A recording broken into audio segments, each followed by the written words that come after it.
precipice is here, and our trust in the system is lacking. We cannot stand idly by. We need you to take the initiative, and we must infiltrate every layer of society like they did to us. From the media, the conglomerates, politics, the justice system, to end corruption, to end exploitation, to shed transparency, to hold people accountable, and to see innovation and technology create the change we want to see, to initiate a free market without coercion or deceit, without corruption or manipulation, to help inspire, to help make life better. No parlor tricks, no money games. It's just you, us, and some titans who want the world to change like you do. Because you and me, we were made for the moment. And that moment is now.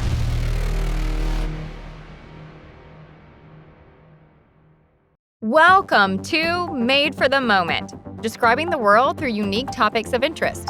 And now your host, Jason Dodier and Jaret Grossman. Welcome to the podcast.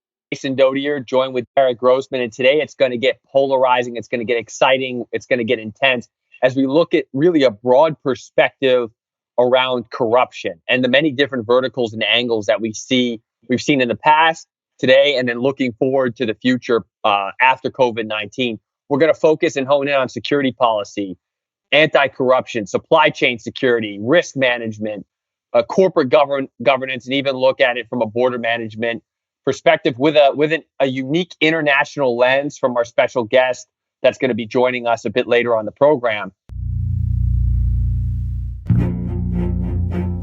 Corruption is about human beings ourselves.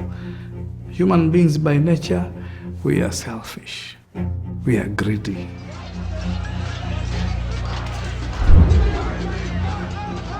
He attempted to bribe me. He gave me $15 million cash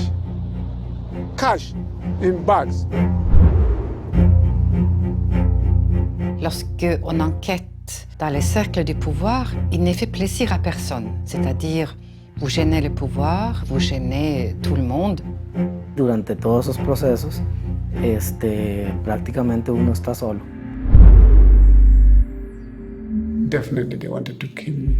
And if I had stayed, they would have killed me. No doubt about it.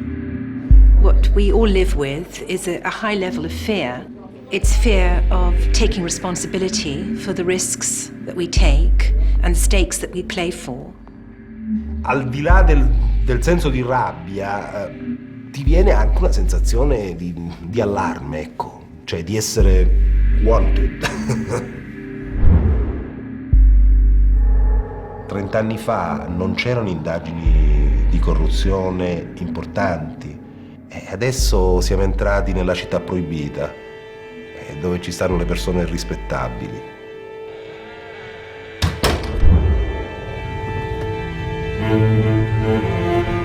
The more I see, the angrier I get at people who seek high political office for one reason only, and that's to enrich themselves. La nostra voce è una voce molto, molto sommessa, senza faccia, senza...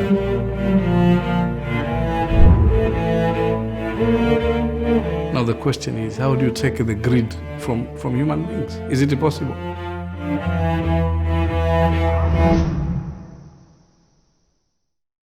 To kick off, I want to just start really, Jaret, maybe let's have a look and discuss a bit more for our listeners who might feel like victims to politicians and understand what it's going to take to end corruption that we see in politics. We've heard, especially over the last campaign, presidential campaign, about organizations like the UN, the Drain the Swamp slogan that was so evident and transparent across the country and really polarized things in many ways. But speak to what we need to do, right? What are some of the practical measures that you believe should be instituted going forward, given the environment that we're in and we continue to move towards? Jason, you're hitting the nail on the head. Absolutely. Excited for our guest today as well. We're going to dive into a lot of stuff in terms of anti-corruption and more practical measures. But some things just off the top of my head, I think I think term limits really need to be instituted for all politicians. I don't know if it was an oversight or whatnot, but I think it needs to be a constitutional amendment, because the foundation in terms of politics was really taking the best and brightest of people who made it in the private sector, who can then implement sort of change that really works in that public sphere, so to speak, that's in the best interest of the people. Now, what we've gotten are career politicians who figure out backdoors to make a lot of money. Okay. And I think that the way to do it is we've got to modify the economics around politicians. And that means also government officials, bureaucracies. We have to liquidate assets and organizations and agencies that are not functioning like they should. I think there should be basically a liquidation of about probably 10 to 20% of all the assets and agencies on the book that are just wasteful spending, clearly. And I think you can incentivize politicians better.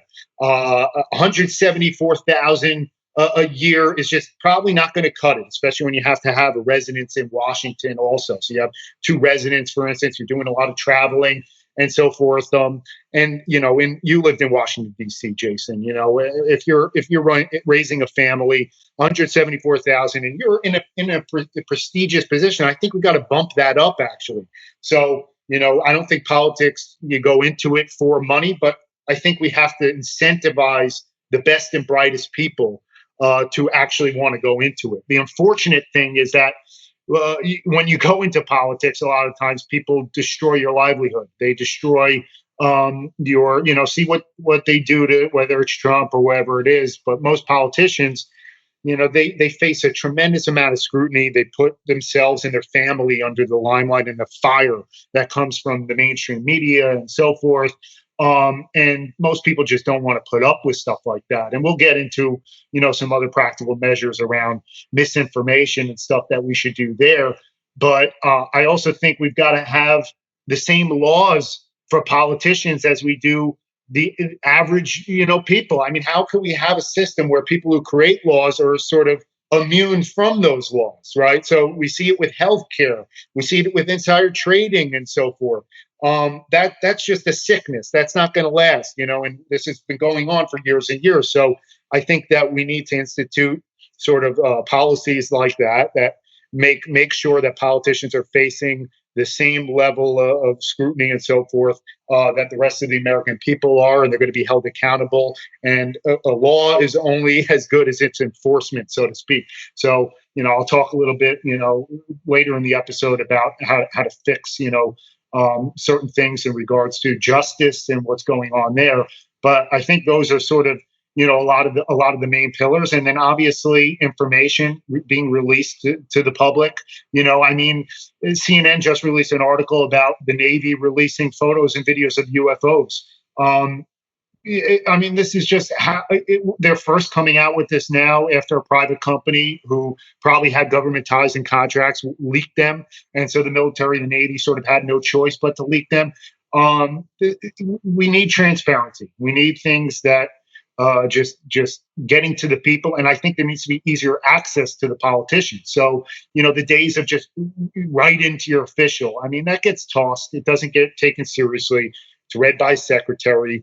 And maybe you pass it along to a politician if it's a serious issue that they're concerned about when it comes to they're up for re-election. So I think there needs to be portals, online platforms, make it really easy to contact your representatives, where it's actually going to be read and they have to be held accountable to do so. But what are your thoughts, Jason, in terms of insider trading that's going on? There's a lot of reports that a lot of politicians, made money, whether it's betting on stocks that were going to go up after this pandemic, certain industries. They have inside information on regulations, laws, whether there's going to be a shutdown or not, that the average person just cannot take advantage of in the stock market, for instance, or whatever it is. So why do politicians sort of seem to get favorable treatment to the law that normal individuals typically go to jail for? And in terms of this Durham report that was supposed to be released, that was going to apparently take down a lot of big people.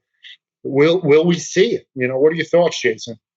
Yeah, well, Jared, first of all, I like that you brought up UFOs because that ties into something we've got a lot of feedback on. And we are adamant on putting together an episode around satellites, space technology, rocketry. It's a fascinating thing. And that will help validate, right? Maybe doing more of that and getting more folks into orbit will help validate some of the things that we just sit here and see and consume as individuals at our home. So that's a fascinating topic in itself.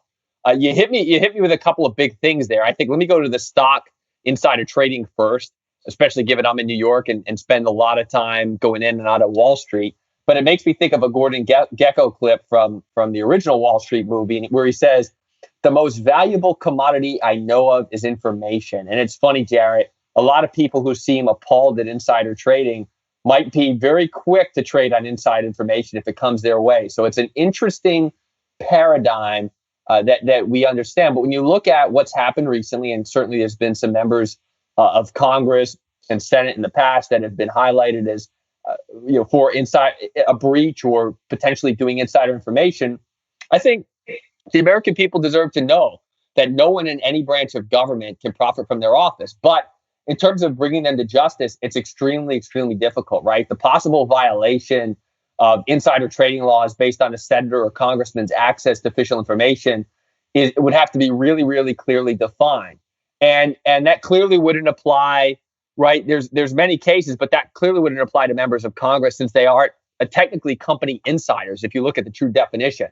Court rulings and regulations that have been imposed for a long period of time make the reach of law a bit broader. And there has been language of recently from the SEC that it is a violation to trade stock based on material, non-public information obtained as a part of a relationship of trust or confidence. Plus, you also see Congress has applied the concept since 2012 for the Stock Act, right? So an amended security law to say that pretty much, Jared, all senators and representatives owe a duty of trust and confidence to the nation with respect to material, non-public information that they obtain in the course of their official duties. So, but again, they're really, from my perspective, it's going to be, they've prosecuted folks, but like Chris Collins of New York, a Republican from New York, he was sentenced to 26 months in prison after he revealed insider trading knowledge, and then it kind of matriculated to his son and others outside of that. But it's going to be very difficult because they'd have to penetrate a committee to find out if that's where the information came from. And then you've got speech or debate protected territory. So it's truly a difficult discussion. But I think that it needs more scrutiny, more insight, right? And especially if you've got a lot of these individuals, Jaret, who serve as directors or on boards of companies and have access to unique information, they need to be held accountable just like everybody else. The world is changing. AI, robots, simulators, it's coming. You need to be on the cutting edge because the world's moving too fast for you not to. Make no mistake about it. A revolution is upon us. And you're either going to stay ahead of the curve or get left behind, my friend. Do you have the infrastructure necessary to handle this shift? Listen to me. Darwin wasn't kidding when he said survival of the fittest. And nothing's more true in business. Are you ready for this scale? Because if you're not, you're going to get eaten alive.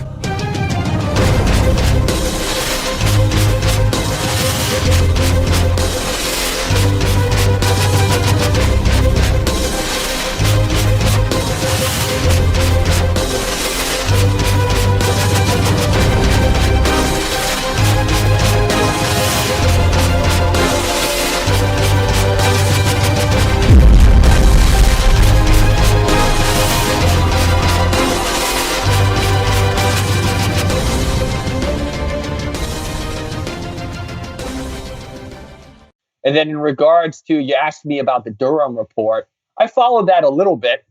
Durham is somebody who's been around clearly for a long time. He's the attorney general for the state of Connecticut, I believe, when I was last doing some diligence and following some research there.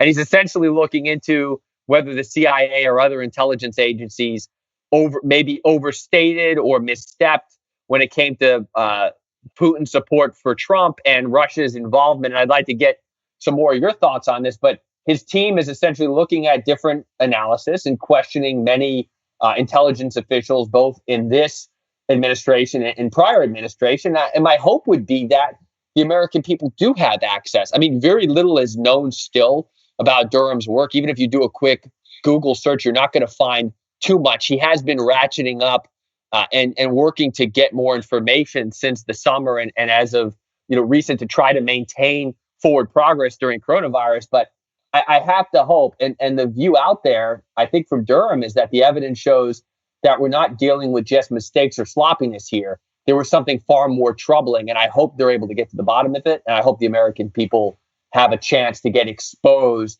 to this information, because that at the end of it, that's what it comes down to, Jaret. And it kind of goes into the whole thing. How are we going to, with some of the stuff we just talked about that highlights corruption, and our special guest is going to go much deeper. How do we fix the corruption that is taking place inside these corporations and the media, right? So some scandals to bring up. You've got Monsanto, which is a huge one. Enron, WorldCom, the Ford Pinto. What's your take on some of first of all, the items around these businesses, and then the fake news movement, right? What do we need to do? What should be done to make things cleaner and easier to deal with around this topic? Yeah, so excellent points, Jason, and giving us, insight in terms of the actual legal precedent and all that kind of stuff. I think this really the main pillar that it comes down to is the legal system we have is typically very good when it works, and it's horrible, absolutely atrocious when it gets backed up. And right now we have a tremendously backed up legal system. So again, the law is only as good as its enforcement. And if you can't actually take people to court, and if you do, it's going to be extremely costly, and it's going to be extremely lengthy. I mean, it could take a couple of years and so forth. And if there's lots of people who are corrupt individuals, for instance, or a little slap on the wrist is not going to get them to stop it, long term. So when Giuliani cleaned up Manhattan, for instance, he punished low-level crime really hard. And when he did that, I mean, if you go to New York, if you went to New York City before Giuliani did, I mean, at night, it was a war zone. You go to Times Square, you're going to run into a dozen, hookers and strippers, for instance, and there's lots of crime. Squeegees during the day who just come to your car and basically spray material onto your windshield, and you got to pay them to leave or wipe it off.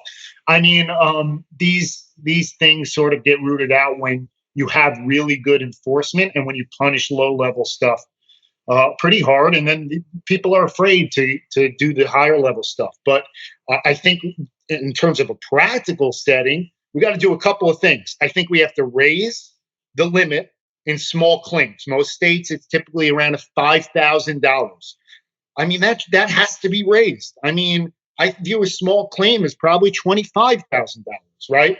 I think that you need to make an easy process, a simple online process to submit a claim, for instance, and where it's just as easy to defend yourself, right? So we got to toss out and discourage sort of frivolous litigation.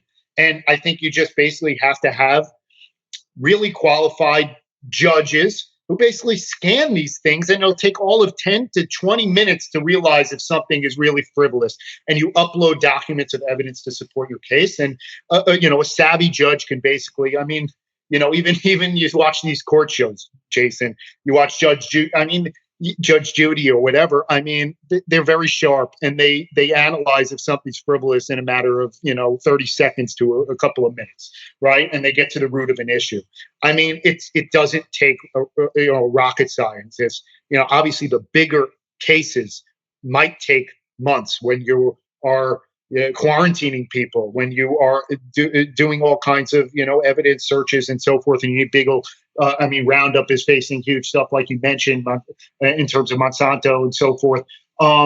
These corporations that are too big, also, I think we need to enforce these antitrust laws. We talked about that in previous episodes. These corporations, when they have huge legal teams to defend themselves, and you have the instance of like the Ford Pinto, that should have bankrupted Ford. Okay, I'm sorry. There's a difference between negligence and intent. And so basically what happened in terms of Ford is they made a judgment call that they weren't going to recall a product after they got serious knowledge that it was dangerous and harming people. And then they continue to say, well, it's going to be less costly to just deal with lawsuits as opposed to recalls. That's unacceptable. That kind of intent, when you cross that level, it can't just be fines, slaps on the wrist, the typical normal course of action of paying, a settlement or whatever it is to the affected people. These people need to go to jail, and you saw that sort of with Enron and so forth. But I think when you solve a lot of these, these issues with the backed up legal system, you're going to solve a lot of other issues that make it easier to enforce things. And this is going to tie into other things that we're going to talk about, Jay, and not to go too lengthy into this, but Ben Franklin sort of said, and and many of the founding fathers were sort of big proponents that there's a measure of freedom that we fought for that we have to balance in terms of security. And so when you see sort of the information as you're talking about, and when you see the banning of free speech from platforms like YouTube and Facebook pulling things, I mean, when we have a lack of information that's going out to the American people, that's when you have big problems. And like the typical company like Facebook is going to claim they're a tech company, but they're also a publisher. Publishers generally have stricter laws. And so we'll talk a little bit about this balance, so to speak. But, Jay, interested to get your quick thoughts before we introduce, our guest here, with things that come up as a matter of national security that wind up taking our privacy rights away, because we have to balance all, stricter law, stricter regulation with this idea of freedom, which we really value as Americans. What's going to happen? And let's bring it into the real present time of what people could do in terms of this pandemic, where they might face fines for not wearing masks, for instance, or businesses might get fined for keeping their store open, or doctors treating people for elective surgery, for instance, right? How do people sort of tie in everything that we're discussing to understand the concept of freedom and regulation? And should they be fearful of what's to come in terms of the American way of life and the next steps? Yeah, look, Jared, I'll be really brief because our guest is going to go much deeper into this. But look, nothing makes government grow like a crisis, right? People get scared. Politicians respond to that fear, essentially with promises that the state can step in and make things better. And government ends up eventually becoming larger and more powerful. And there's no difference here with the COVID-19 coronavirus. Is threatening to kind of come in and really the government will provide a rosier picture, and how freedom will end up looking is going to be very different, potentially more haggard than ever, right? So if you look at socialized medicine, if you look at all the proposals that have been out there for a while, it's a survival characteristic, right? So it's going to make us more vulnerable to different impulses and demands as we begin, potentially look to surrender control to others. But I can't emphasize enough. Yeah, we need to have testing. Individuals need to be tested. And just because of all this, our civil liberties are going to be tested in different ways, but they don't go away, Jaret, right? Just because there's a virus that's afoot and it's attacking our communities and it's going to affect many people, you don't lose civil liberties because there's something in the air or you become sick to it, or it's important to really understand and make sure you take into account due process and what that looks like, right? And I just want to make a point here. There's going to be a lot of stereotypes. There have been and there will continue to be about who's carriers of the disease and who will get it.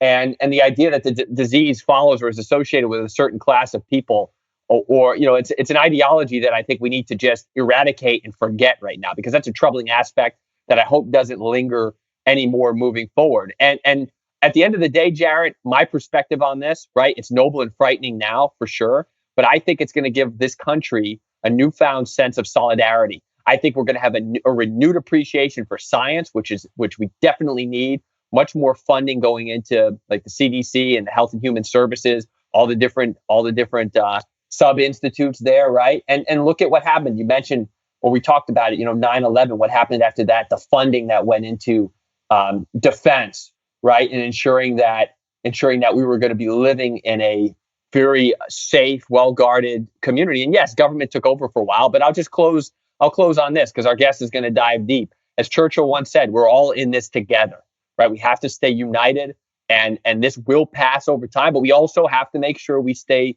wary and on top of our civil liberties and understand what we should and shouldn't be doing as this evolves and advances. And that means staying educated and staying on top of things and reaching out, as we've talked about in prior episodes and will continue to do moving forward. Thanks for tuning in to a show dedicated to transforming business, media, and politics. And now a word from our sponsors. Are you using a notepad? A journal? Post-it notes? Like it's 1970.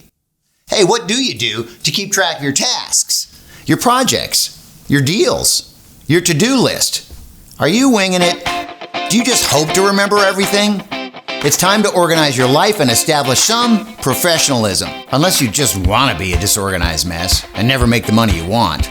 Maybe you should try us instead. Because Task Chat, it's like you're online, well, everything. It's project road mapping. Here, let's take a look. You can assign tasks, check your calendar, share and organize files, create notes based on the project, chat with your team, store your favorite quick links, the ones you go to every day, and a whole lot more. Yes, all in one place.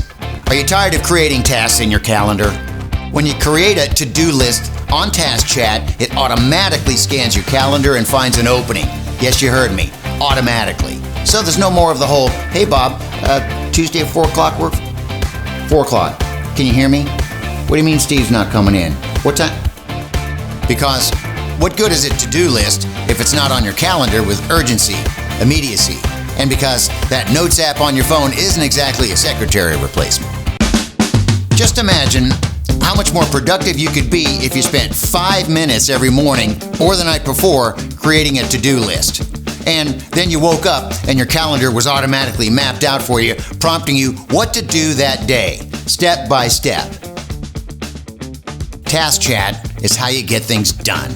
Let's face it, would you want to do business with a person who uses the Notes app on their phone to store important business information, like your client's wiring information? When you create a project or deal or transaction, it automatically creates a folder in multiple private and secure sections on the site. So you have a place to store files and documents and images that belong there. And your team members automatically get access to them if they're assigned to that project. And a lot of people do use some tools online, but we know how you work and get all over the place. And what a mess that is. It's a roadmap without the map. 2 words, one place.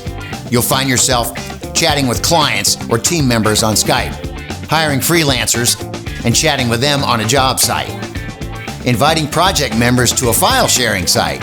Wouldn't you like just one place to keep track of everything going on? Now you can keep track of it all. It's surely micromanaging, but you're not doing the micromanaging. Task Chat is. Project road mapping. Schedule tasks. View your calendar. Chat with your team. Store files. Create notes. Separate everything by the particular project you are working on, and provide access to only those people who should have access. You're a high achiever, and you want to be productive. You want to make things happen. You want to know exactly what to do every hour to lead you to success. This is how you will leave your mark. First, organize your life. Then, get on fire. And then, stay on fire. Head on over to taskchatapp.com.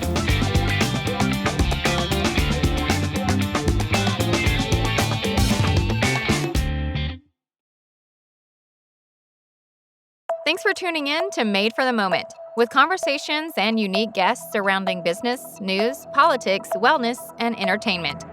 And now a word from our special guest. Building off what Jaret and I were just discussing around what's to come for American life, the future of our freedoms and security, we're now going to dive a little bit deeper. We're very fortunate to have Elaine Dezenski in our studio today. Elaine is the founder and managing partner of LumiRisk, LLC. It's an international risk advisory firm.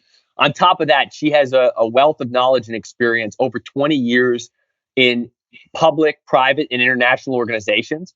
She's also an internationally recognized expert and thought leader in security policy, with a special expertise in anti-corruption, supply chain security, global risk management, and border management. All elements that Jaret and I started to lay the foundation for in our initial segment. On top of this, Elaine has held numerous positions, and one notable position was as Senior Director and Head of the World Economic Forum's Partnering Against Corruption initiative from 2012 to 2015. And in this role, she was responsible for growing the leading global private sector-driven anti-corruption initiative. On top of that, prior from 2010 to 2012, she launched the forum's Risk Response Network. Essentially, this is a global platform for addressing a broad range of macro-level risks and their implications on business and society. Prior to that, other points we just want to highlight here before we get into the discussion.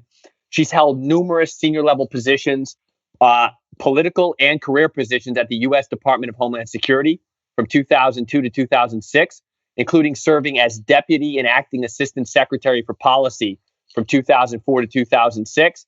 And she served as Managing Director of the Global Security Initiative at INTERPOL, Senior Vice President at Cross-Match Technologies, and various managerial roles at Siemens Corporation.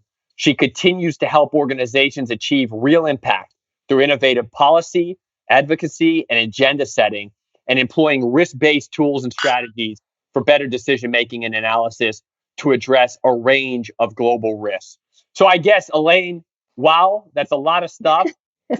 Thankfully, actually, to the COVID pandemic, we're able to get you on the show, because I think it's probably the first time you're probably grounded a little bit.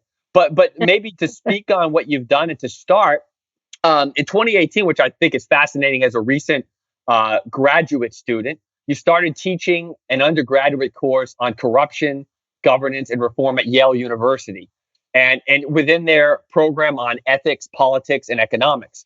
And essentially, the idea from our earlier discussion was to bring more practical perspective on corruption, its links to inequality, crime, terrorism, and other global risks. And ultimately, right, the big picture, how corruption is impacting and affecting governance and business, which we're going to dive into together. So maybe could you walk our audience through a bit how you take your students through the exploration of corruption? So looking at it from a corruption perspective, broad perspective across verticals, in particular, looking at maybe infrastructure, art, sports, and how you can really draw a red thread through all those examples to show similarities of how corruption can erode a system, and what are some of the areas that might be getting suppressed that many people, including us, might not be paying close attention to.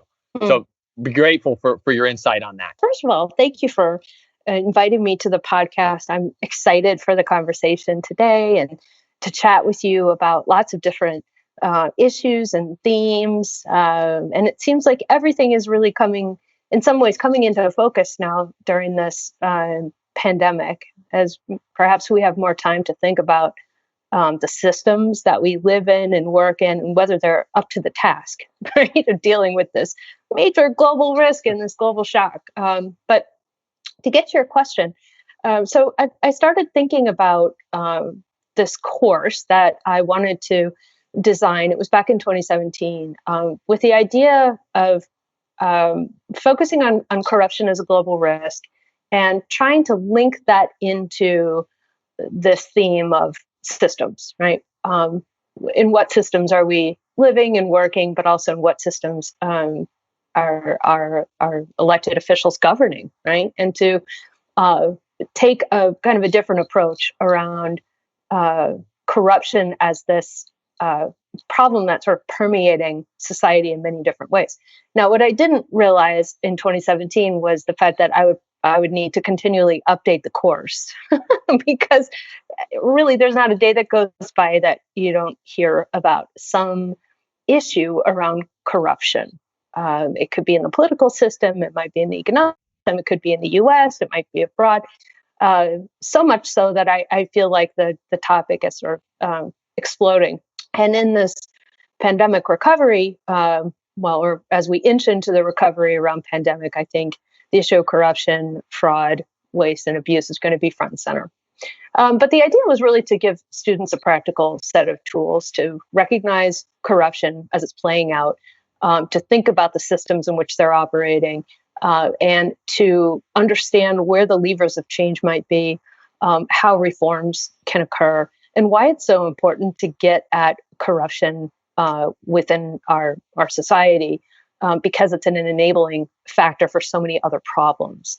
So you mentioned links to problems like crime and inequality and terrorism. It's almost like it's an amplifier around a whole range of risks that we're facing globally, and in some cases locally. So that was really the framework for this course. And then I wanted to show how corruption, whether it's happening in the sports sector, or you mentioned art or infrastructure, actually has some quite common elements to help draw the red thread through this notion that corruption can take on a systemic form, and we have to think about addressing it in a systems-based approach. The other thing that I would say is, wanting the students to walk away with a stronger sense of their own ethical framework, so that, if they're in a position of encountering corrupt practices, working within an organization where they see wrongdoing, what are their options, and how do they need to think about this? And first and foremost, they need to understand the system in which they're operating. So it's really also about helping students prepare for making better decisions in the future. Why is this important? Well, from an organizational perspective, you want to bring the right kinds of employees into your organization, and you want employees to align with values, right? So that's the additional component. So it's been an exciting process, and I really feel like I've learned as much or more from my students as I've imparted on them. But it's also given me some time to reflect a little bit more on what's happening in the world, and just finished some research on corruption in global infrastructure development, releasing a paper in the next week or so to help guide what I hope will be a stronger U.S. policy around stopping corruption in global infrastructure development. And for our audience, we're going to be sharing, as this podcast and discussion with Elaine continues, we will be sharing all documentation and links that are referenced. If they're available online, we'll make sure that you have easy access to that. So thank you, Elaine, for continuing to share those nuggets. And I hope this course sounds fascinating, and I hope it becomes part of a lifelong learning program as well for individuals that don't have the opportunity to be in that course, that have graduated from a similar program, maybe even decades ago, that have an interest. That would be fascinating, because you hit on a great point when you talk about language learning in general.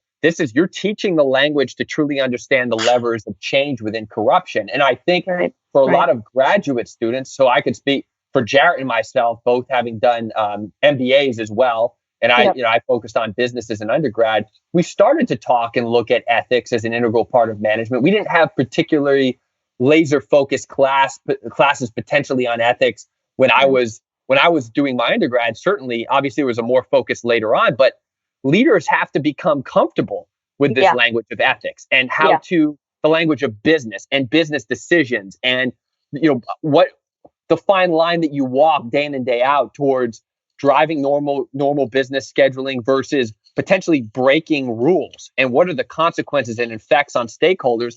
Because as Jaret and I talked about earlier, companies can very easily buckle and things will spiral out of control. So maybe this character that's shaped by managers, can you, from your experiences, both personally and in the classroom, maybe speak and explore that a bit more in depth with us? That would be great. Yeah, I mean, you've touched on a lot of things here. I mean, I think what we're talking about is the kind of the cultural framework around organizations, how people lead and how people manage within a particular frame. And looking back on my own experiences, it's almost like you don't necessarily understand what a toxic culture is until you're in the middle of it, right? I hear this from a lot of people.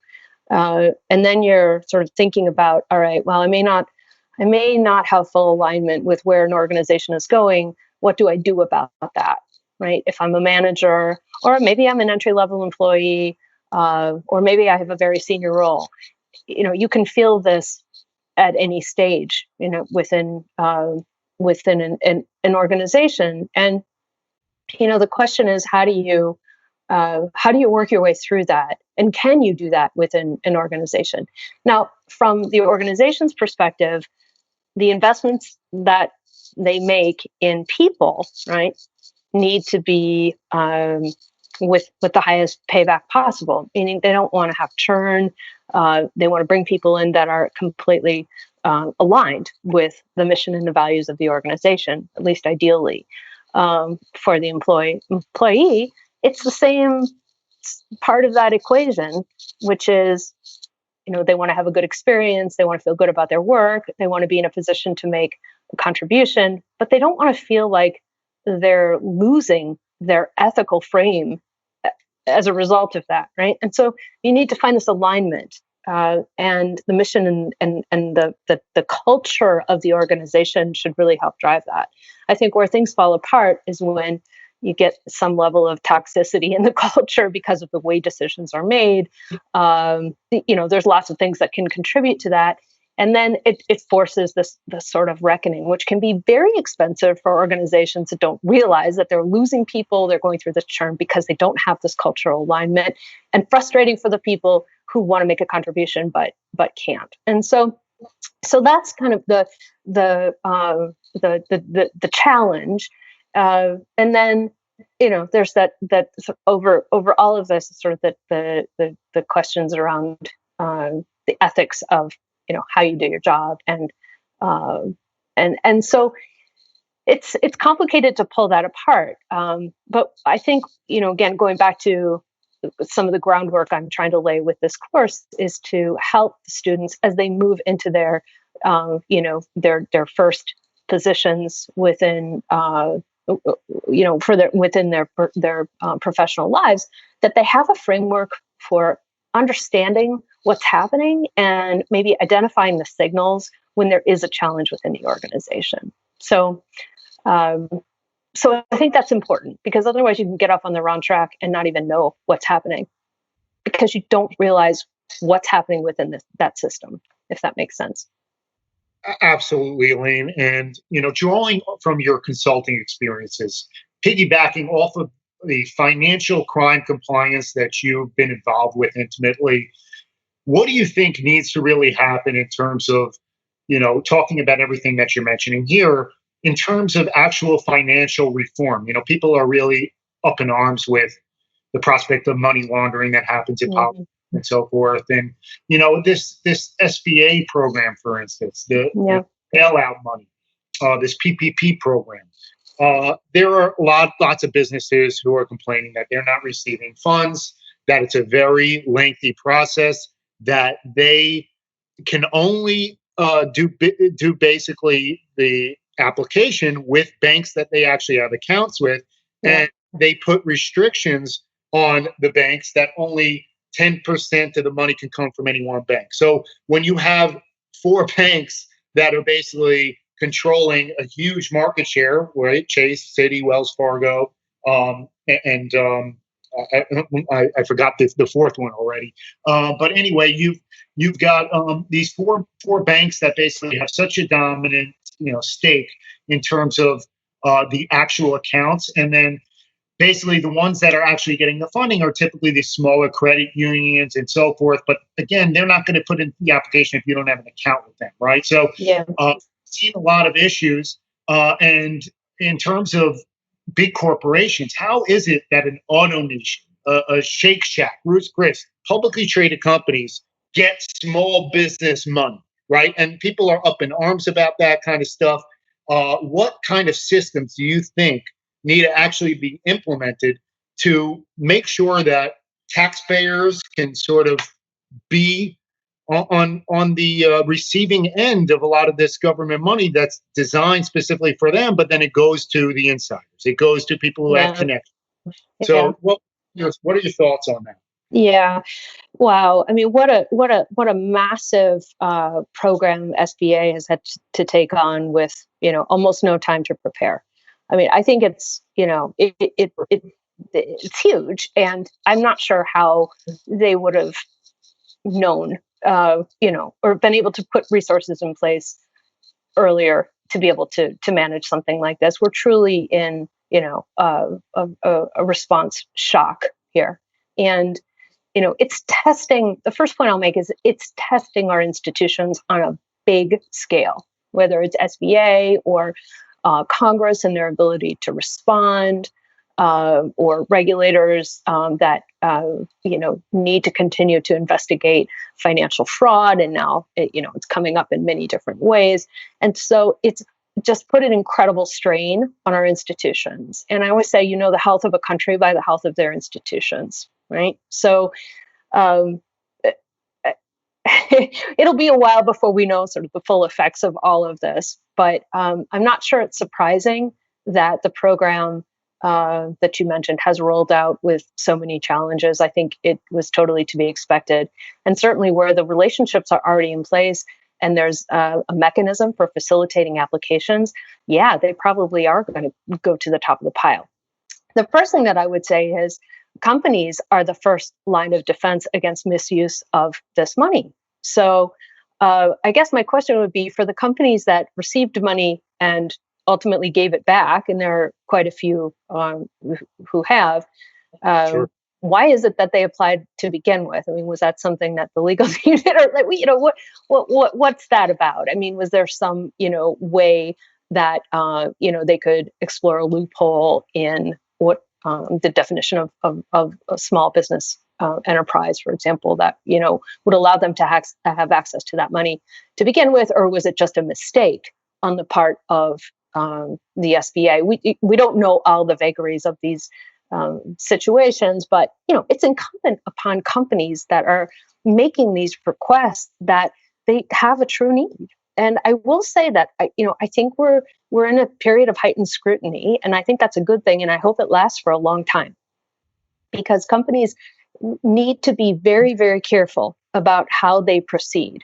There's a lot of legitimate need out there, and yes, and for all the right reasons, those companies should have access to funds and backstops. But I think a little soul searching is really the first step to make sure that you don't have access to funds from other sources. It's really meant as this government backstop is meant as a fund of last resort for individuals and organizations that have no other options, right? And so, if you peel off the layer that does have access to other forms of loans and backstops, then this process should move much more quickly. So, so we should hope that some of the companies that don't need it get out of the way or find alternatives. And then we need SBA to step up and patch the system pretty darn quickly.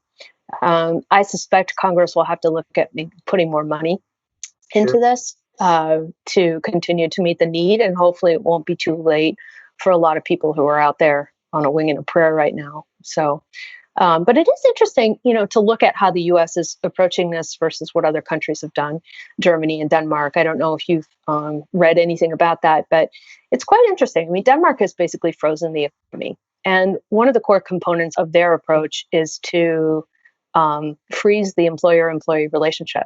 So one of their number one objectives is to make sure that companies aren't in a position in a few months to have to rehire new staff. With the idea that it's much more expensive to rehire than it is to keep your current workforce. So they backstopped a massive percentage of payroll and have subsidized other types of costs as well for companies. And I suspect they may come out of this a bit easier because they have preserved that relationship. I think sometimes we don't recognize the real costs of hiring and then having to, or firing and then having to rehire several months later. So and Germany is doing something similar. So Denmark is actually paying people to stay home. Germany is backstopping that employer-employee relationship as well, but they're backstopping it in order to keep people working. So different approaches. Yeah. So, thanks for throwing so much at us here and, piggybacking off exactly what you're saying. I think it's definitely, like you said, personal responsibility and accountability, the business owners itself. And I guess they got really bad publicity and so forth. Like you mentioned, they gave the money back, so it's good to see, that actually, happened and so forth. But why it happened in the first place, I think that it's probably, these politicians who put in a clause or a loophole that says 500, up to 500 people at every location. That's not a small business in my mind. Right. So you have 50, 1,000 people, but they're all in, 400 are at all different locations and so forth.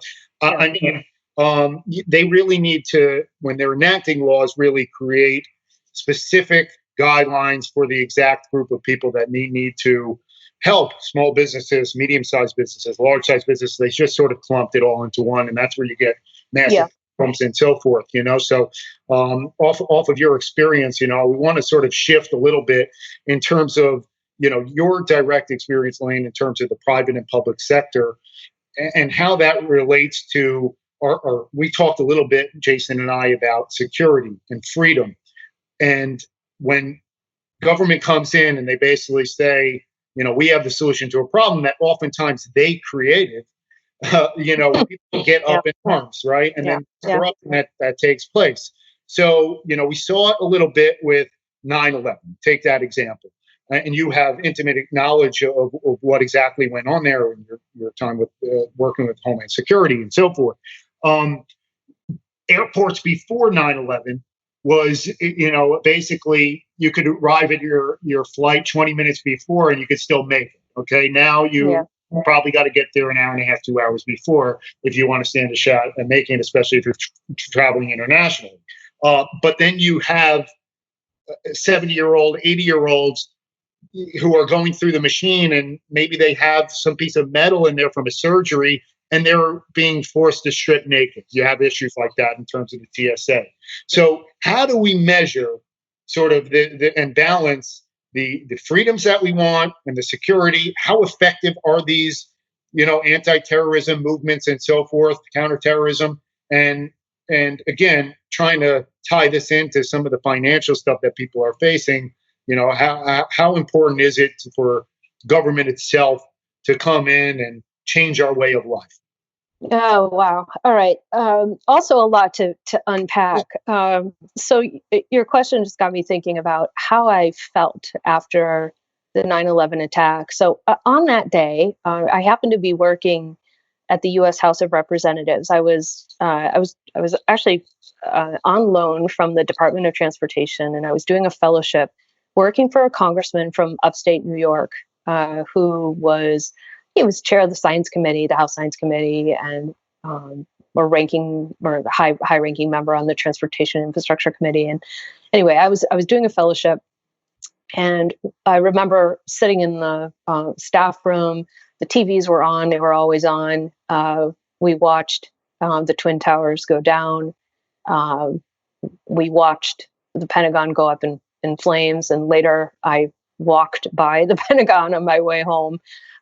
It was really an incredible experience. And on the one hand, it opened up an entire pathway because I became involved in the stand-up of the new Department of Homeland Security and spent a number of years there working on, some of the regulations and policies that would follow and that would be necessary to secure this in this new normal, right? But that's what happened. It became overnight this sort of, this massive shift. It was a global shock. It wasn't just a shock to the U.S. It really reverberated around the world, had impact and implications for supply chains and travel and immigration and security and all kinds of things. And, now we're facing something similar, although the shock is even greater in some ways because of some of the unknowns around the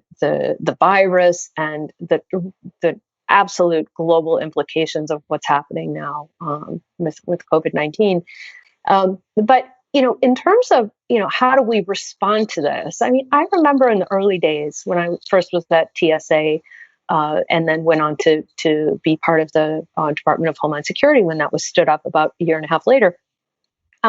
Sometimes you're operating without a plan. In fact, mostly you're operating without a plan, which can feel like, as a regulator or a policy person, you're sort of on a wing and a prayer, because you always like to be able to kind of be able to fall back on some previous regulation or some experience that helps you kind of chart the path going forward.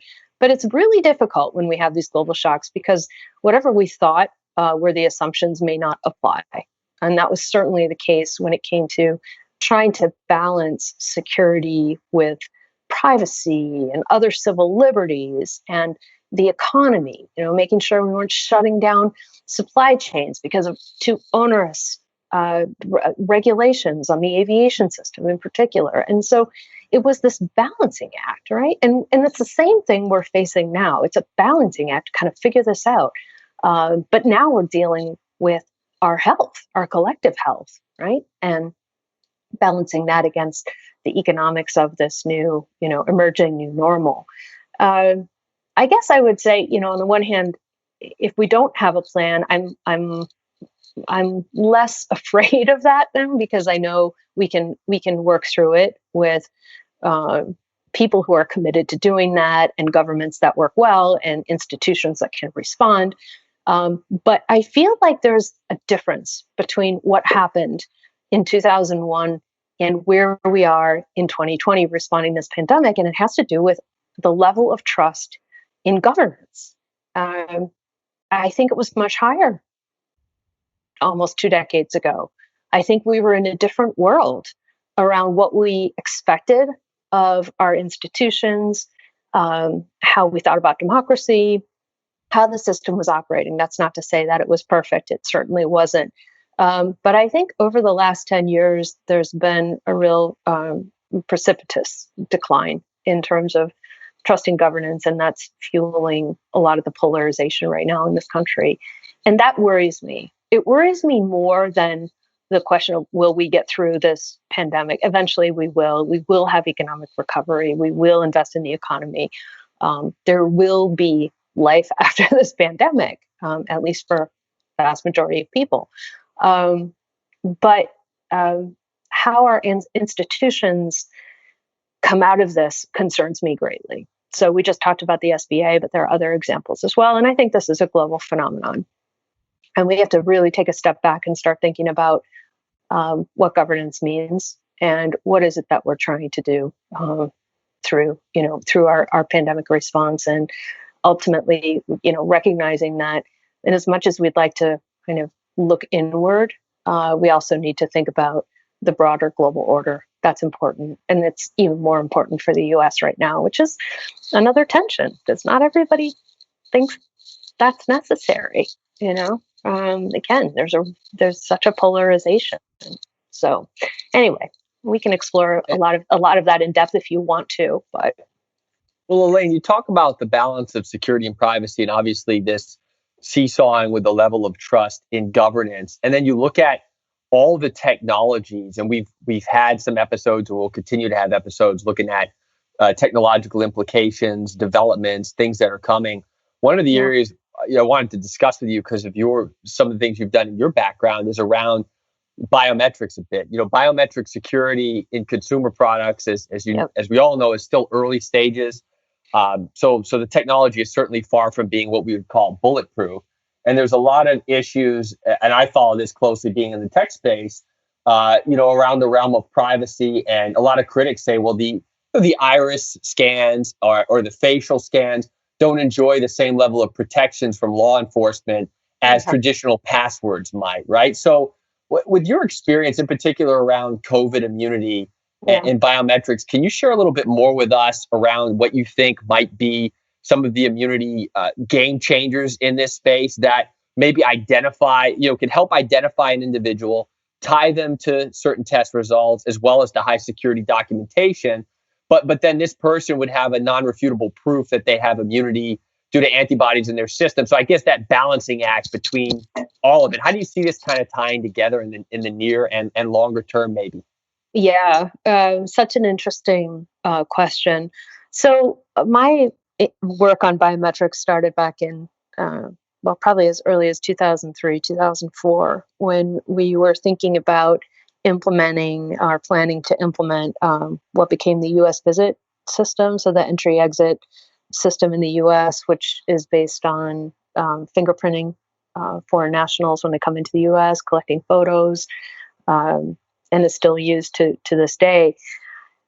So we had, at the time, it felt in some ways like an insurmountable number of questions around privacy and the ethics of doing this. How long are we going to keep this data? And exactly what are we using it for? Is it available for all law enforcement activities? There were so many questions.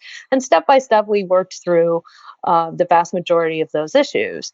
And by the way, we didn't always have agreement even with our allies in other countries who were thinking about similar types of systems, but maybe didn't agree on the privacy frameworks and implications. So it's one thing to try to do this in a domestic sense. Then if you're looking towards something that's more of an interoperable global system of information management, which has to be the case when you're talking about securing your borders, it's another level of complexity.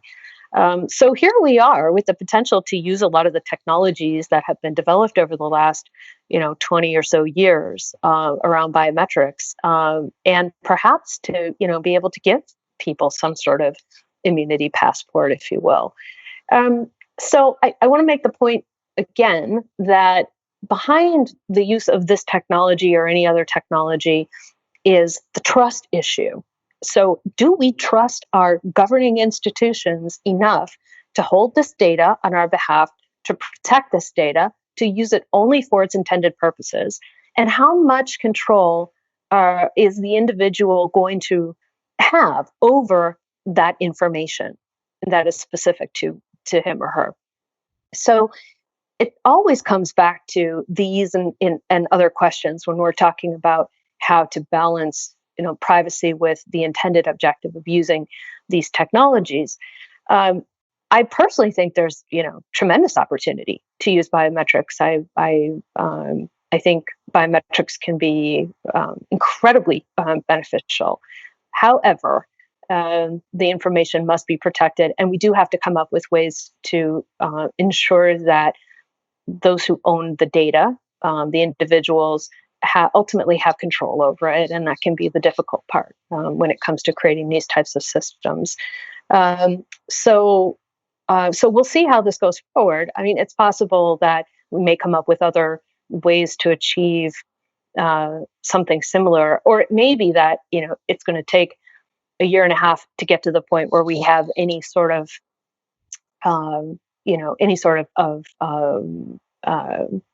antidote to this virus. We may be looking at just achieving herd immunity. And then the question is that something we need to put into, some sort of biometric system or not? I don't know. So there's still a lot to think through there. But I can see that, this could actually be the basis of some sort of biometric, quote unquote, passport, if you will, that then serves a number of other purposes over time, which may lead to huge efficiencies. If you can use this biometric identifier and system to be able to facilitate many types of transactions. So lots of things to think about. And sometimes, when we're forced with these big challenges in managing these global shocks, we end up pushing innovation forward much more quickly.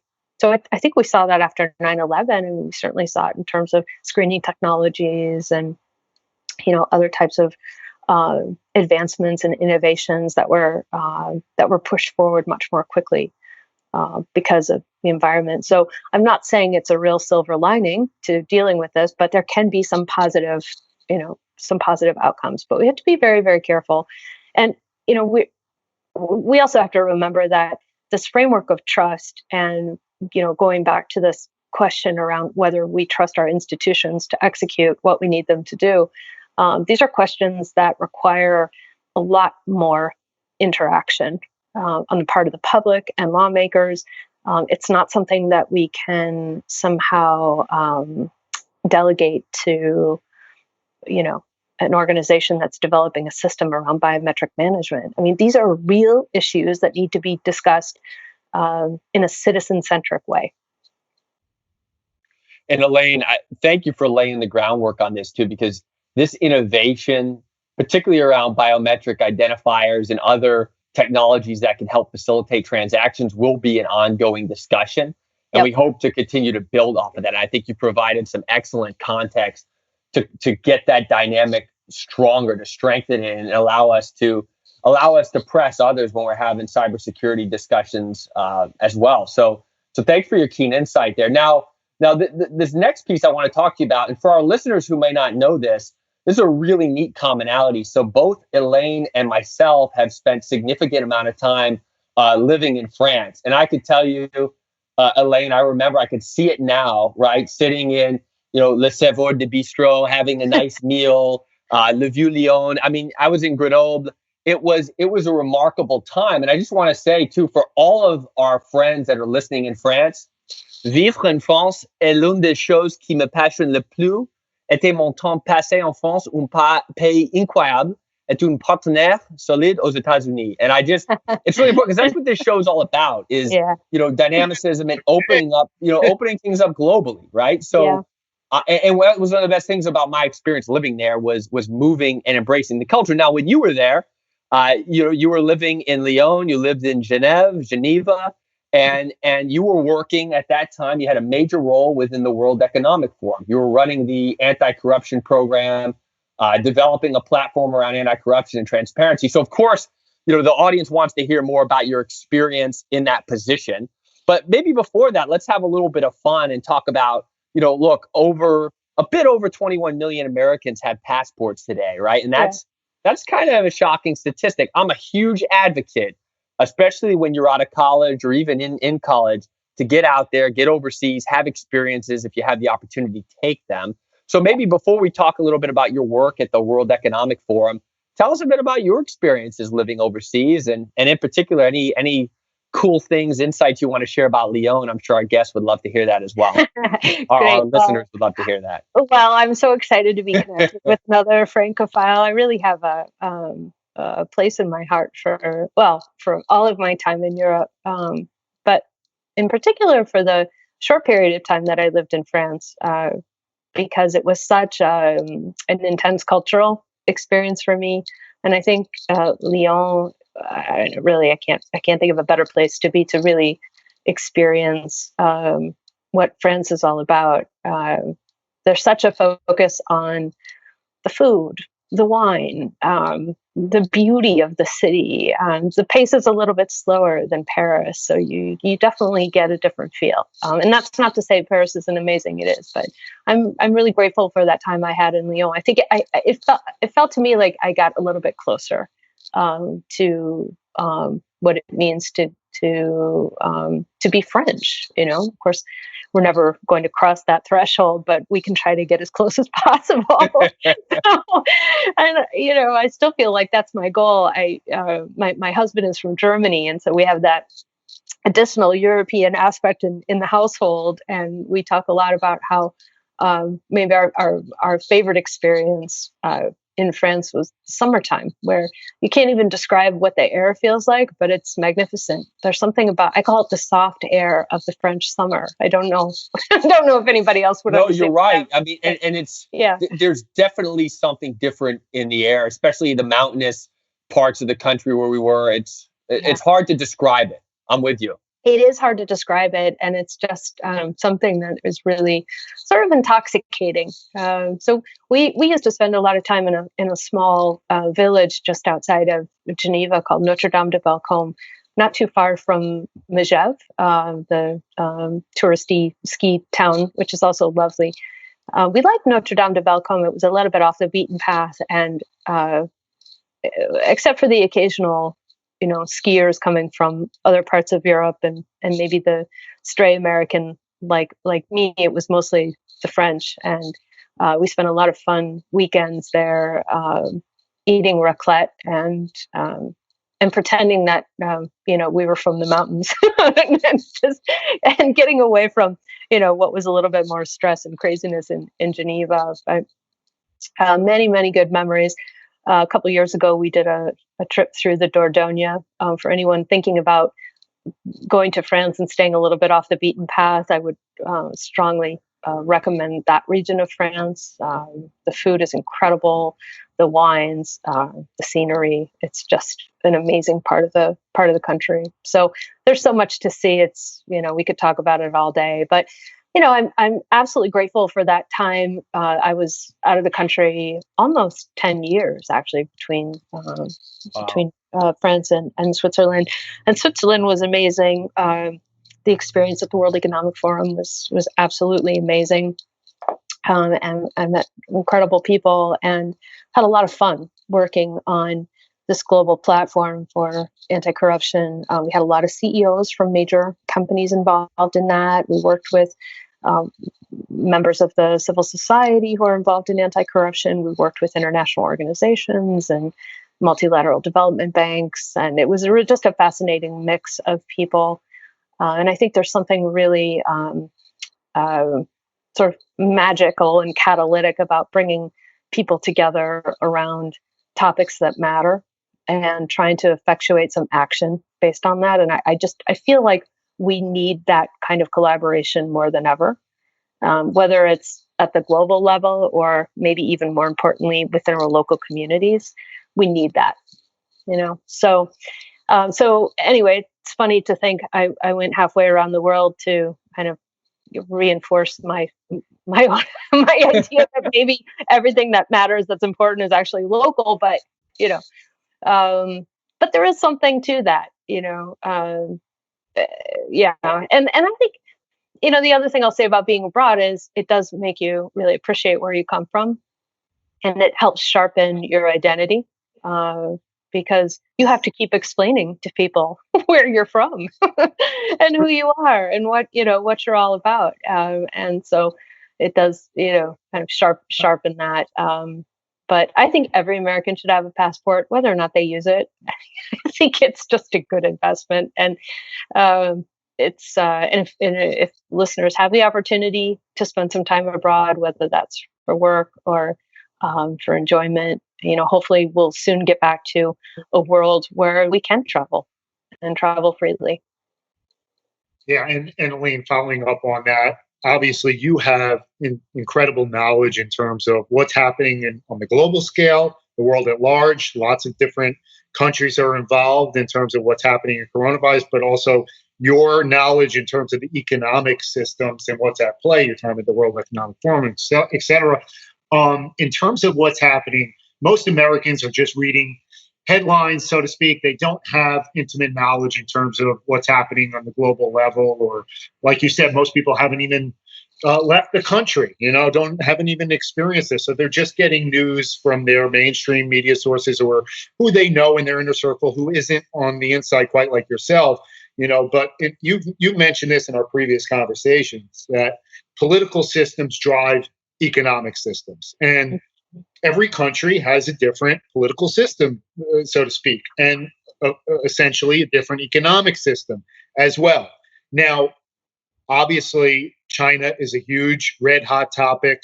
China, we know the lack of information that comes from that camp, just to their own people. They control what their people view and see on the internet or whatnot, and what information goes out. I mean, the initial doctor who basically was one of the first doctors to treat, several people with the coronavirus, who was speaking out, was silenced. His mother was up in arms about it and so forth. What can you sort of shed to our audience in terms of the information that's going on that about U.S. and China? Is U.S. sort of handling this right? Do they need a new anti-corruption angle, and what kind of corruption is going on amongst the global world? Yeah, well, thanks for pivoting in this direction. There's a lot to talk about here as well. So let me start by framing this issue. Let's talk a little bit about this U.S.-China relationship. First of all, there are very few issues in Washington, D.C. where one can find more or less bipartisan agreement. And China is one of them. And what I mean by that is there is a growing consensus that the US and China are in what I call, and what others have called, a strategic competition. So it may be something like a Cold War in terms of its implications. But it has to do with a battle, right? Which is really one of ideology.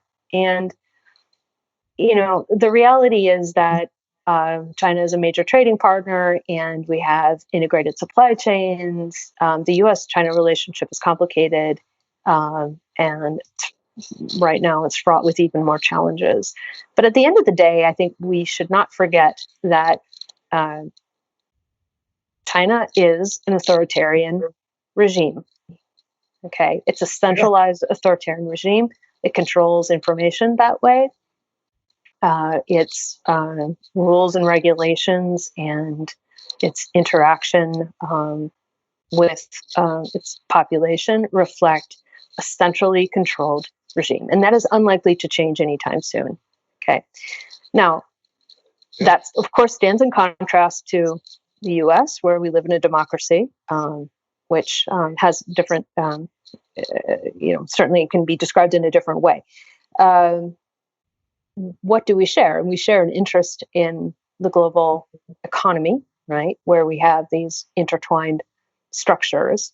But I feel like we're coming to a point where we have to recognize that the economics of our engagement with China are ultimately driven by political considerations. And on the political spectrum, we're not even close to having any sort of alignment there. And in fact, more and more, I think we're feeling the ideological tension as the U.S. points out human rights abuses in China, as China pushes forward on its model for promoting infrastructure development based on a centralized authoritarian type of model. The U.S. and China are the butting heads within multilateral organizations. So it's coming into this governance frame, I think, in a clearer way. I just finished some research, and I'll share the link with your listeners if they're interested. But I had a kind of closer look at what's happening around China's global infrastructure through their signature program called the Belt and Road Initiative, which you may have heard of.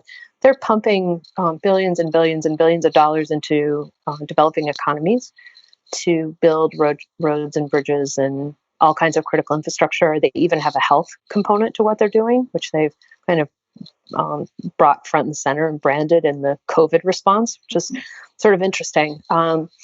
But it's an element of this strategic competition between the U.S. and China. China is pushing out this model with the backstory that, hey, they've brought millions of their own people out of poverty over the last couple of decades, and they think they can export this model. And they're starting with infrastructure development, and they're doing it without conditionality, meaning they're giving a lot of they're putting a lot of money into the system, whether it's investment or financing, but with no strings attached. And I should be careful. It's not that there aren't some kinds of conditions. It's just that they look a lot different than what the U.S. would require if it were spending money in these same developing economies. So whereas the U.S. might say, okay, we're going to, help finance some infrastructure in, an African country, let's say, but there's some conditions around human rights, and there's conditions around open contracting, and there's some conditions around combating corruption. And, these are the types of quote unquote conditionalities that typically come with money, whether it's coming through a multilateral organization like the World Bank, or maybe directly from a government like the U.S. China has said, we're not going to attach any of that. We're going to give you these funds. And we're not really interested in getting involved in your local politics. Now we might ask you to vote with us in the UN, on our position on Taiwan or or another sort of political hot button. But we want to give you a better deal. So a lot of countries have taken this money. It's been kind of like a fast and cheap payday. The problem is now a lot of the debt is coming due, and as we go into some pretty difficult recessionary times, the question is, if countries are defaulting on assets through that have been built through Chinese lending, who owns the asset? It's bringing up a lot of questions, and so there's a big challenge here, but there's also an emerging opportunity. So my research is really focused on how the U.S. can take this example of the Belt and Road Initiative and actually offer something better. And a big part of that is strengthening the anti-corruption framework around how we're investing, because eventually we will get to investing. We need an infrastructure bill in this country. There will be great opportunities to build infrastructure around the world, and it needs to be done in a way that delivers high quality, especially for the people who really need it in economies that are underserved. So I see this as a sort of a test for the U.S. Can we offer something better? I think we can. We can also bring private investors, private equity, institutional investors into this framework of delivering better projects and higher quality infrastructure. And it's sorely needed right now. And U.S. leadership is needed around this as well. So I think, again, this is really an interesting and integral part of the the discussion. And we need to be thinking about it much more strategically. And we need to get back to our own framework of ethics in this country. Right. And what it is we stand for.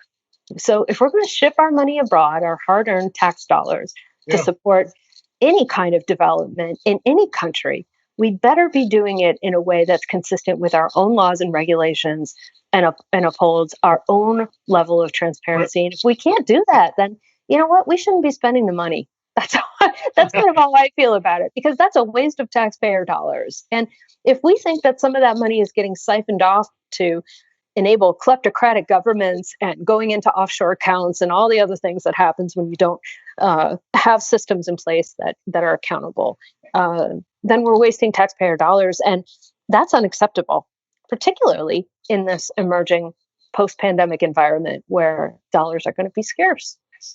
They just are.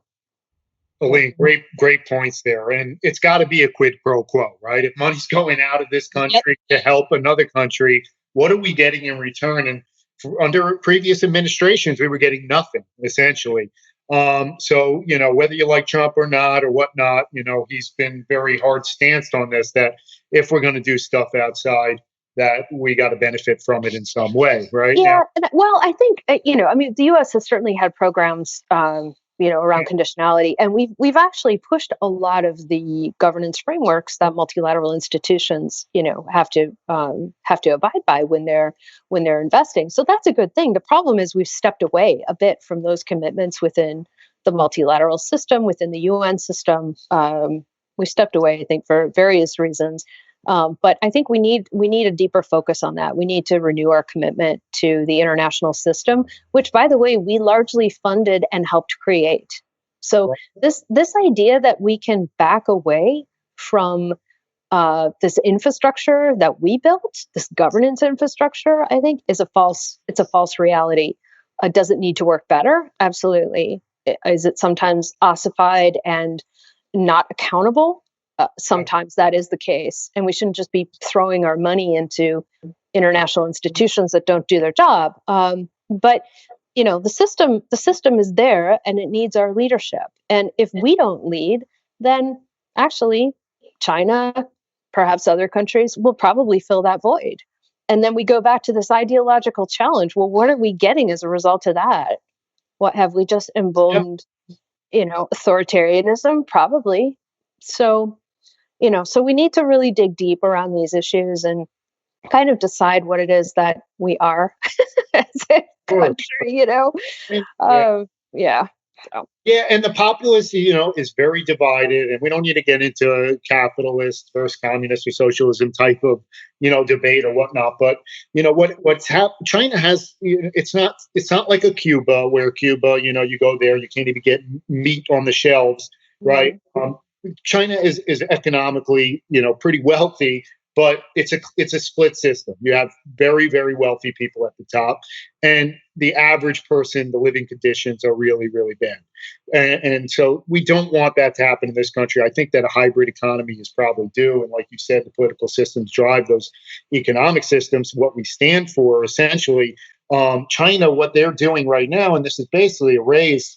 I mean, China is helping out the Middle East, tremendously, like you said, in getting in exchange for resources, oil, for instance, right? So even if they can't get paid, for something, they're figuring out ways to be able to benefit from it. Now, this leads us, to this next point, Elaine, that I want to get your, Jason and I definitely want to get your insight on this, that people are on two different sides of how to handle this situation. But the U.S. basically, in terms of how they're responding to the World Health Organization, they want to really look further into the funding that they're giving out and stopping it altogether and so forth. But most people don't know, and you explained this, to Jason and I, that 20% of the budget is paid by the U.S., and the U.S. only has 3% of representation.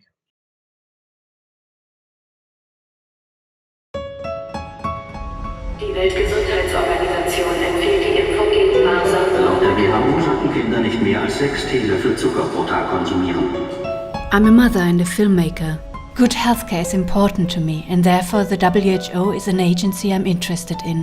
Now I join you to achieve an even more important vision, which is good health for every human being. How does the WHO decide on its recommendations? And how reliable are they? What I have found out is shocking and far exceeds my initial suspicions. What is worrying is that a small group of companies have attempted to subvert the process by which WHO is run. It was discovered in the tobacco documents that they had placed moles at WHO. They had people in there who would alert the tobacco industry to every move that WHO was planning. And the pharmaceutical companies do not operate any differently. Es gibt auch keinen Untersuchungsausschuss, wie es den im Parlament gibt. Die WHO kann sehr clandestin wursteln. The world is now at the start of the 2009 influenza pandemic. This was removed. The other family has been hit hard by this swine flu. Und die nächste Grippe war auch nicht in Sicht und da haben sie eine gemacht. Were you aware of the contracts between pharmaceutical companies and governments? So, should people have taken iodine in Fukushima or not? You don't like to cause panic. And why did you stop working at WHO? I was fired. He said your career will be shortened. I'm still not allowed in. I'm afraid I have to go. I'm finished. Why is the discussion over? Who says WHO has lost trust? Is that you?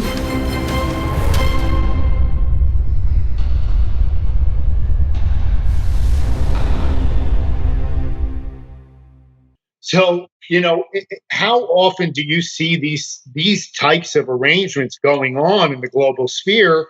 And what can be done to sort of combat that, shed light on this kind of information? Are we responsible to pay that kind of staggering difference? Pay in 20% to only get 3% back just because we might have a little bit more of a responsibility? Is that sustainable? And maybe that's why we're losing some of the race to countries like China and so forth. So love to get your insight. Yeah, I mean, it's a bit tricky. I mean, even if let's say we're contributing somewhere between 17 and 20% of budgets for most UN functions, I think that's the case at INTERPOL, or at least it was 10 years ago. The WHO around the same amount. I'm not sure that we should anticipate that we're going to get 20% or 17% of the positions. I'm not sure it's a quid pro quo like that. However, 3% seems a little bit low to me. In other words, I think we could, probably put a bit more pressure on, but that's incumbent upon us to do so, and to start, obviously fielding the right candidates to do that, but also having it as a strategic priority. And I think that's coming. I think this WHO situation has been a wake up call, and even though the discussion may be a little bit polarizing at the moment, I think the core issue is absolutely valid, and it's forcing us to really think about how are we going to be committed to these institutions, again, institutions that we've largely helped develop and fund over the last 5 or 6 decades now, and what is our role going to be going forward? Just to go back to China for just a minute, because I think this is also an interesting point. China has stepped up its role in multilaterals over the last decade or so. They hold a lot more positions now within the UN. The president of Interpol came from China, although he was removed a couple years ago for allegedly for corruption. But anyway, there's been a big uptake in terms of China's role, and on the one hand, that's probably a good thing because they're coming into the global order, and we need to make room for countries within the system. Otherwise, the system doesn't work. But on the other hand, and this is something I touch upon in my research, China has also gone out of its way to create its own institutions. Its own infrastructure banks. It does a lot of, investment bilaterally, for example. So even though it's become more active in the multilateral system, it also has found ways to move around it. Okay, so case in point, in East Africa, where they're doing a lot of, China's doing a lot of bilateral investment, you find less and less investment from the World Bank because their loans aren't, they're just not as competitive. And at the same time, China is still a recipient of World Bank funding, right? So they're sort of playing in all these different ways. And I think it's really, kind of raising the point again, what are we thinking this through strategically? And yes, we need to make room at the table, but we have a lot to lose if we don't double down on support, particularly for the governance frameworks that we've, rather painstakingly created over the last few decades, including the work around anti-corruption.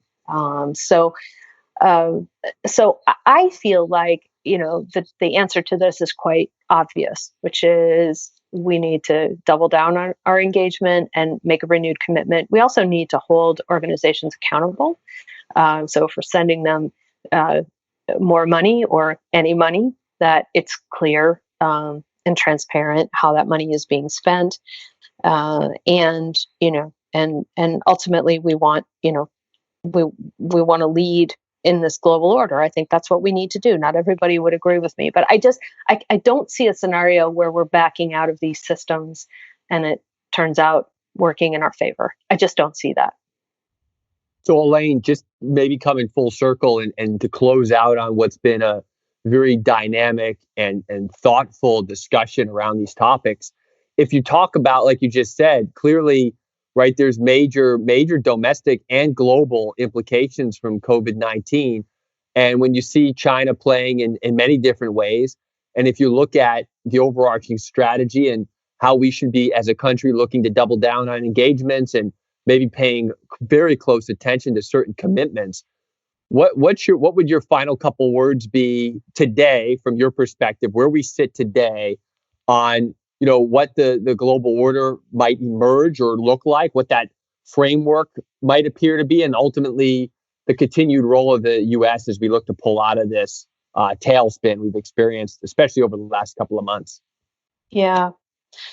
It's interesting. I think it's going to be, we're into uncharted territory here in this response, and we don't know the depth of the recession. We don't know how that's going to play out, for how long, how it's going to impact. I do think there are a few things though that are probably very likely. Number one, the U.S. government is going to be a major backstop to a good chunk of economy, and that means that the U.S. government could end up owning a lot of equity of organizations operating in this country, and I think that will probably force a different conversation with boards, with CEOs, with shareholders, with stakeholders about what the expectations are. I hope that will have a positive outcome, which is driving towards much more transparency in terms of how companies are operating, particularly if they're receiving a lot of taxpayer dollars to continue, which is probably going to be the case with some major industries. We need to get through this period. So we have to be careful about that. I think it's going to be incumbent upon major organizations, maybe all organizations, to really think about how they fit into the in what I would call an emerging social contract. What is the relationship between the employer and the employee? What is the relationship between the government and its citizens? I think there's so many issues coming up that are putting pressure on the social contract and potentially redefining that. So I think we'll be grappling with all of this around this broader governance agenda as we think through how to respond to the economics of the pandemic. So it feels a little bit daunting. On the other hand, I think if we kind of keep our wits about us, hopefully we can move through this, as gracefully as possible. But I do think, there may be a bit of a push around the ESG agenda, environment, sustainability, and governance. I admit I may be a little bit biased around that too, because I think there's a role for that. But it's it's sort of an agenda, a framing that, organizations may be using because investors are now looking more closely at where their money is going, and whether a company is taking the right approach around governance. So I think that's likely to to become a bit more of a theme. Finally, I guess I would back away a little bit from the broader kind of national and global discussion to just maybe leave some thoughts around what it means to focus on the community right now, your community, whether that may be your friends and your family or the broader community in which you live. I do feel like a huge strength of this country is our ability to keep our communities going, to support each other, to look out for each other. And ultimately, the strength of our democracy is very much linked to that. So as we have this time to reflect and consider how things might shift for each of us as we move into this, post-pandemic environment, I think it's also incumbent upon us to think how we strengthen our communities and our families, because it's that resilience that will help us move through the problems and challenges that that may lie ahead. And Elaine, a former Secretary General of the Organization for Economic Cooperation and Development once said, integrity, transparency, and the fight against corruption have to be part of the culture. They have to be taught as fundamental values. And it's so vital today. And you are playing a major role in enabling this with everything that you've done and continue to do. And on behalf of Jaret, myself, and our entire audience, we want to sincerely thank you for spending the time with us. And we look forward to having continued subsequent discussions as things continue to evolve. So thank you, Elaine. Thank you so much. It was a pleasure. I wish you both well, and I wish all your listeners healthy and safe time during this pandemic. Thank you. Thank you so much, Elaine. And Elaine, is there any way that they could follow you or find out more information about what you're doing? Sure. I have a website, LumiRisk.com. I admit I'm not big on tweeting. Maybe I have to reconsider that by the time. But yeah. But thank you for asking. Yeah, and we will share that. We'll be sure to post that below the video, so that listeners and viewers can follow Elaine and catch up on all the latest things that she's involved in within the community. as part of LumiRisk and other initiatives. So thank you for that, Elaine. Thank you so much. Thank you. Thank you. Thanks for tuning in to Made for the Moment, featuring Jason Dodier and Jaret Grossman. Until next time.